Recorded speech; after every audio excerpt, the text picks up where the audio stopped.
क्योंकि हमारी कुंडली जो जुड़ी होती है वो हमारे पिछले जन्म के कर्मों का डाटा होता है।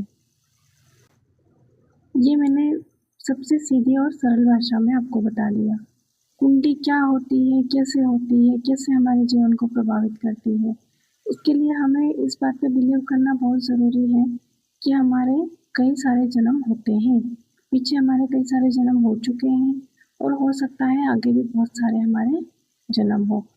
तो हमारी जो कुंडली होती है वो हमारे पिछले जन्म का डाटा होता है, हमारे कर्मों का डाटा होता है। अब क्या हम उसे बदल सकते हैं या वो हमारे जीवन को प्रभावित करती है? तो अगर हमारे पिछले जन्म का कार्मिक अकाउंट है, जो हम कर्म करके आए हैं, अच्छे बुरे कैसे भी, उसका जो अकाउंट है वो तो हमें इस जन्म में उसको तो लेके चलना ही पड़ेगा ना। तो ये बात तो 100% है कि कुंडली हमारे जीवन को प्रभावित करती है। अब बात आती है कि हम इसको समझें कैसे और क्या हम इसे बदल सकते हैं या हम इससे भविष्य को जान सकते हैं।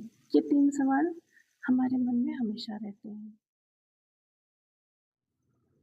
क्योंकि हमारी कुंडली जो जुड़ी होती है वो हमारे पिछले जन्म के कर्मों का डाटा होता है। ये मैंने सबसे सीधी और सरल भाषा में आपको बता दिया। कुंडली क्या होती है, कैसे हमारे जीवन को प्रभावित करती है। इसके लिए हमें इस बात पे बिलीव करना बहुत ज़रूरी है कि हमारे कई सारे जन्म होते हैं। पीछे हमारे कई सारे जन्म हो चुके हैं और हो सकता है आगे भी बहुत सारे हमारे जन्म हो। तो हमारी जो कुंडली होती है वो हमारे पिछले जन्म का डाटा होता है, हमारे कर्मों का डाटा होता है। अब क्या हम उसे बदल सकते हैं या वो हमारे जीवन को प्रभावित करती है? तो अगर हमारे पिछले जन्म का कार्मिक अकाउंट है, जो हम कर्म करके आए हैं, अच्छे बुरे कैसे भी, उसका जो अकाउंट है वो तो हमें इस जन्म में उसको तो लेके चलना ही पड़ेगा ना।